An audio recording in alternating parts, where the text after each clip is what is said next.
guys, welcome to Most Craved. I'm Jenna Bush with Legion of Leia. And I'm Meredith Placco with Geek.com. And I'm William Bibiani with Crave Online. Hey, Tiff. So many hays today. I know. I like it. You're very excited, aren't you? I'm no, because it's going to be like a 6-hour flight, and I have to leave at midnight, and then I have to run right into a screening. The Toronto International Film Festival is a very, very, very busy film festival. There's no conceivable way anyone can see all the films in a week. So you're just kind of running around, and I'm probably going to see at least 15 movies in 3 days. Wow, do you know how many total are streaming? Oh, I couldn't even tell you. I was running down the list trying to prioritize, the bigger movies, the smaller movies I really want to sneak in, and yeah, no, it's ridiculous. If there was a thing it would be ridiculous. There's so much. That's what my face looked like before Comic-Con, so I totally get it. Totally get it. But I look forward to it. It is an amazing film festival, and for a lot of people who care about this sort of thing, this is what kind of kicks off the Oscar season. Everyone's going to be talking about a lot of the bigger movies. Historically, a lot of the bigger award season films that we are stuck talking about for like the next 6 months. And then everyone forgets about 2 months later, like The Imitation Game. They're just gone. They'll start here. This is the big deal. Yeah, and probably the biggest movie that's going to be there is The Martian. Yeah. Yes, that's kind of their big opening shebang debut.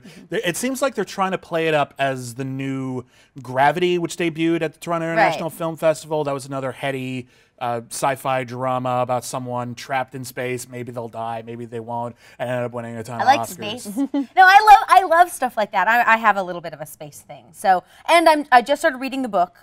So far, really, really love it. So I'm really excited about this one. But I sense some hesitation. No. So here, my concern is, and I'm a huge Ridley Scott fan going back to the Alien films. Now, is this going to be his Apollo 13 comeback, or are we going to get Prometheus? And this is my honest to God fear, because I know I love the book. My boyfriend and I both, read it and done the audio versions, and I love Ridley Scott, but I have concerns. I have legitimate concerns that will he be able to take this amazing material and bring it to life? Ridley Scott is one of those really big hit or miss directors. When he hits huge and he makes a classic, and when he misses, and then you see the director's cut and you find out it was always great all along. And the studio just let him release the director's cut. Has it ever not worked out? Yeah, just leave it be. I got yelled at the last time we discussed my feelings on Prometheus. I remember that. Was it because you were anti-Prometheus? Yes. Well, you should be. Yeah. Take that, Internet. It's a problematic film. Looks good. I am sorry if you disagree. But I have heard your concerns. It has not changed my mind. So I'm just instigating. That's all I'm doing. What else are you guys excited for to come out of TIFF? Black Mass. Yeah, the Johnny Depp. With Whitey Bulger. Yeah. Johnny Depp. Yeah, that story, I didn't really know a lot about it, and someone was telling me the history of it. And this seems like one of those, like Johnny Depp, commits to his roles. Sometimes they're a little goofy. This time, it seems like he's super committing, and it's not goofy. Yeah, I'm super excited to see this level of performance from him. I mean, okay, he does kind of look like a young Jack Nicholson, which kind of, but I think that's going to work for him in this. But just from the trailers alone, and some of even the lack of hype behind it makes me suspect that this is going to be the one breakout film from TIFF. Yeah. I've heard a lot of people saying, don't call this Johnny Depp's comeback, either because it's not going to make as much money as his bigger movies, which, shut up, and two, it's as if Johnny Depp hasn't been acting.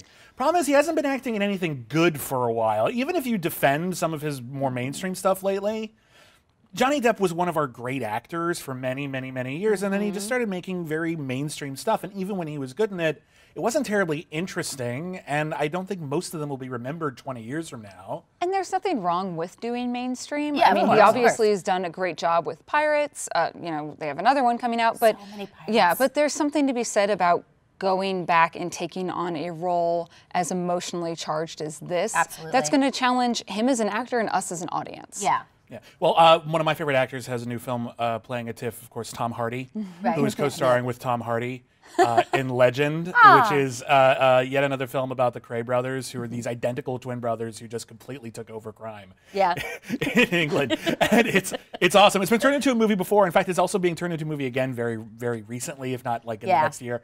But this is Tom Hardy acting opposite Tom Hardy in a film by Brian Helgeland, who's a really good filmmaker. If you ever see his director's cut of Payback, it's way better than the theatrical cut, and he won an Oscar for co-writing LA Confidential. Yeah, so, badass. This is so much Tom Hardy. I think this sounds fantastic. I'm really excited to see this one. Yeah. Another one. Yes. The Danish Girl. Ooh. Everyone's going to be looking at this one. Controversial. Everyone's going to be looking at this one to be like this big Oscar darling this year, and it's easy to see why. It's directed by Tom Hooper. Every feature film he's ever directed has been nominated for Best Picture or won. Eddie Redmayne just got an Oscar. Alicia Vikander's co-starring in it. Fantastic. She's having one hell of a year. Oh yeah, and if you guys have not seen her in Ex Machina, you have to watch it. She's mind-blowing. Yeah, but this is the story of a woman who was, or a man who became a woman, supposedly the first or one of the first transgender operations, and that alone, kind of a big deal. But they also managed to take this story about a very contemporary issue and make it into a costume drama, so it's going to get a ton of Oscar nominations. Yeah, there is some controversy surrounding this. A lot of people were talking about the fact that they would have preferred if they'd use a transgender person in the role. Although from my understanding of the film, a large portion of it is pre-op. So but whether or not you agree, whether you disagree, it will bring even more discussion to the topic, which is always a good thing. Yeah, and again, that's a valid concern. Right, Don't get me wrong. Absolutely and I've complained about similar issues before, but on some level, it is acting. Yeah. It's if it's mostly pre-op, then that's kind of okay. And that's just my understanding. I don't know for certain. We haven't seen it yet. We'll hopefully see it this weekend, and we'll talk. And then maybe once it comes around, I will completely change my tune and say the Danish Girl is evil. The movie, the person might very well have been nice. I'm very excited just for the doors it's opening and the conversations that are being had, regardless of, if it's a straight cis male being cast in the role versus a transgendered woman, it's still getting that conversation going, and that's what we need to have right now. Absolutely. Yeah, so I actually think that's fantastic, and I'm excited to see it. Yeah. But there are also, the other thing, we talk about a lot of these big premieres at the Toronto International Film Festival, and there's a lot of big movies. We've got movies with Robert Redford and Tom Hiddleston's playing Hank Williams. Awesome. Yeah. But the smaller movies are really important, and some of them never get properly released or get a full release. Yeah. Some of them don't end up making the huge waves, but they're there to get more attention. The Martian's already going to get released. Yeah, absolutely. Legend is already going to get released. But one of the films I'm most excited about, which may or may not get a big release in America, is Mamoru Hosoda's The Boy and the Beast. Yeah.